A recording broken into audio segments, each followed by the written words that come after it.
Pero es que el Mundial de Fútbol es ya un ejemplo clarísimo de lo que estoy hablando. Se ha convertido solo en un negocio para exprimir al máximo a los aficionados. Estamos viendo precios de entradas para un solo partido equivalentes al sueldo de un profesional de clase media. Luego vamos a ese escándalo, ¿no? Esos recesos por hidratación que se ha inventado la FIFA y que son una verdadera vergüenza y suspenden el juego, que debería ser un partido fluido, simplemente porque hay que meter anuncios incluso cuando no toca. En esto me voy a detener en las declaraciones de Jürgen Klopp, el exentrenador del Liverpool y uno de los pocos en ese mundo del fútbol que ha mantenido sus principios y su ética. Y decía el otro día, ¿no? El fútbol está siendo tomado como rehén por ejecutivos sentados en oficinas con aire acondicionado. Creo que no se puede escribir mejor. Pero sigue Klopp diciendo: nos presentaron estos descansos como una medida de bienestar para los jugadores, pero en realidad son una jaula dorada construida para los patrocinadores.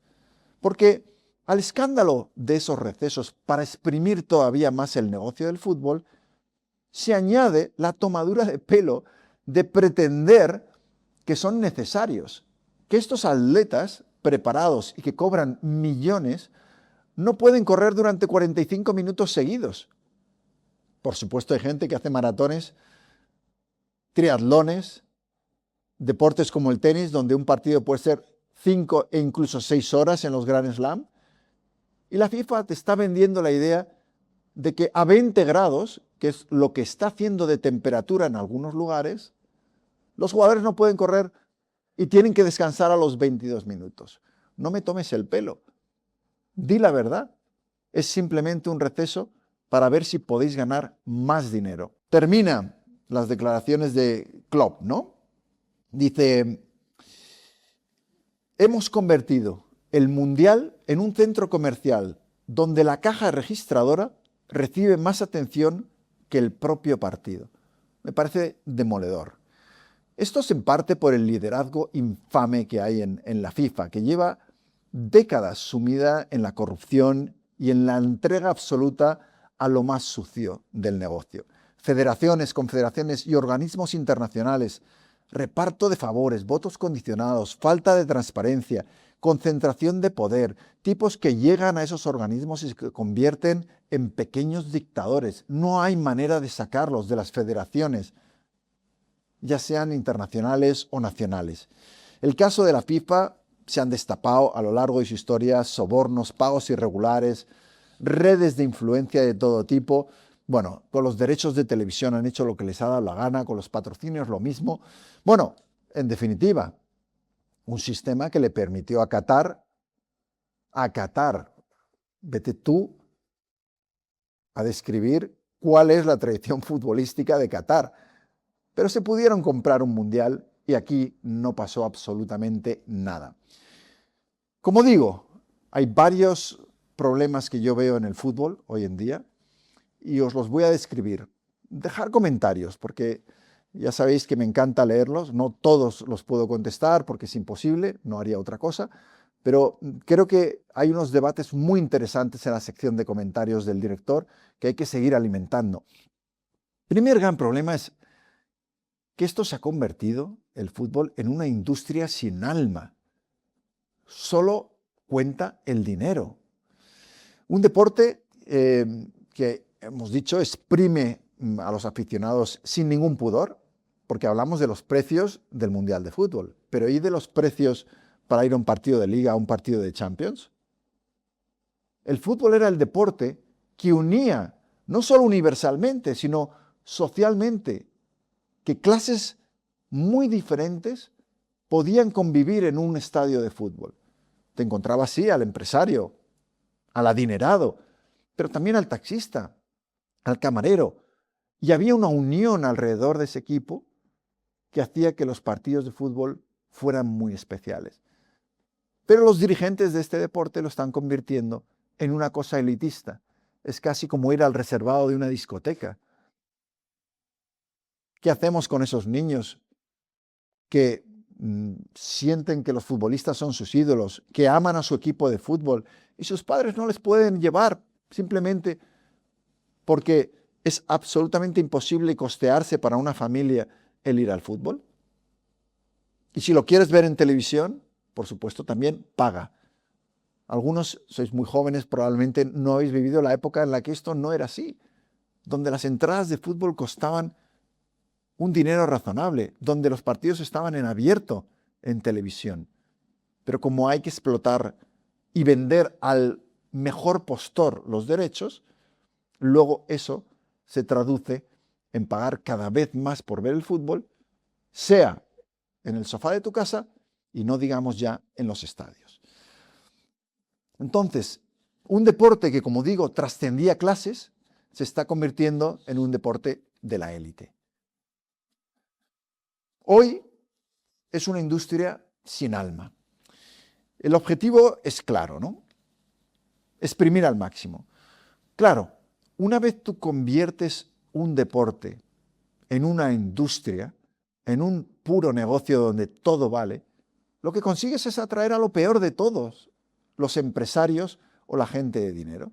Y así hemos terminado con esta situación en la que muchos de los grandes clubes del mundo han sido comprados por tipos despreciables, por gente corrupta, por jeques árabes que reprimen en casa o son parte del sistema represor de las mujeres, de los disidentes, que no tienen ningún valor y no aplican ninguno en sus países y que como divertimento, para limpiar su imagen, se compran un equipo de fútbol en Europa. Hacen fichajes millonarios, ponen todos sus millones en hacer grandes plantillas y desequilibran completamente el mérito deportivo de un club, que tendría que basarse también en la formación de jugadores de la cantera. Pero aquí llegan estos jeques millonarios, ponen en la chequera y se compran a los mejores jugadores. Creo que no hay una prueba mayor de la falta de valores en la que se ha convertido el fútbol que el hecho de que la Supercopa de España se juegue todos los años en Arabia Saudí. Es decir, mientras rueda el balón en el campo, a unos pocos metros ruedan las cabezas de aquellos que se han opuesto al régimen, uno de los países que más penas de muerte lleva a cabo, a veces simplemente a gente que lo único que ha hecho es pedir libertad o reformas. Un régimen que reprime a pocos metros de nuevo de donde se está disputando, los equipos españoles juegan al fútbol, reprime a las mujeres, con un fundamentalismo islámico que ha patrocinado en el pasado el terrorismo en muchísimos sitios. ¿Y ese es el escaparate donde queremos mostrar lo mejor del fútbol español? ¿De verdad? No, es que son 40 millones al año de beneficios. ¿Realmente el fútbol español, con todo lo que genera en derechos audiovisuales, en entradas de fútbol, en tantas cosas, de verdad la Federación Española de Fútbol, con los triunfos de la selección y el dineral que ha acumulado, necesita vender la reputación de España montando ese show anual en Arabia Saudí? A mí me parece que no. A ver qué pensáis vosotros. El fútbol se comporta como si no tuviera ninguna responsabilidad social, como si solo contara ganar dinero. Pero esto no puede ser así por la sencilla razón de que el fútbol administra los sueños y las aspiraciones de millones de niños, que idolatran a sus equipos, idolatran a la selección, idolatran a sus jugadores y los ven a todos ellos como un ejemplo. ¿Pero qué ejemplo se está dando? Lo vamos a ver, porque ninguno de ellos está dando un ejemplo decente. Para que os hagáis una idea, antes mencionaba la gente que se está acercando al mundo del fútbol. La Europol ya dice que hay grupos criminales que están entrando en el fútbol. y que están metidos en el accionariado de los clubs, en el tema de los agentes, que eso vamos a hablar también de ellos y es un escándalo, en el mercado de fichajes, donde se mueven todos los años cientos de millones de euros. Tanto importa el dinero que el fútbol es un deporte, quizá el mayor deporte que se ha vendido de una manera brutal a las apuestas y a la industria del juego. Bueno, de nuevo, ¿qué está promocionando un deporte que es seguido por millones de jóvenes? ¿Y qué relación hay entre esa promoción de las apuestas por parte de jugadores, equipos y la industria del fútbol y el hecho de que en España y en otros países las apuestas deportivas estén aumentando a razón de 2 dígitos anuales y enganchando a muchísimos jóvenes que se están convirtiendo en ludópatas? Porque en el juego, ya lo sabéis, y en las apuestas hay gente que juega y probablemente no va a tener consecuencias, que van a tener el autocontrol para apostar de vez en cuando, aunque es muy arriesgado, y muchos chavales que van a quedar enganchados de por vida y van a destruir su futuro con las apuestas. Y sin embargo, ahí lo vemos, ¿no? No solo a futbolistas o a clubs, es que también estamos viendo a periodistas deportivos que se dedican al fútbol también metiéndose y promocionando las apuestas. Que sepáis que aquí nos llegan muchas ofertas para anunciar apuestas deportivas, pero en este canal no vamos a anunciar nunca apuestas deportivas. No, porque yo sé que muchos de vosotros, a lo mejor algunos apostáis, y yo, oye, elección libre, cada uno libertad. Pero yo, como creo que tiene unos riesgos importantes para la gente, especialmente para los más jóvenes, no estoy dispuesto, a cambio de dinero, de anunciar. Si yo no estoy dispuesto en este canal pequeño, no se lo pueden permitir personas que generan millones de euros.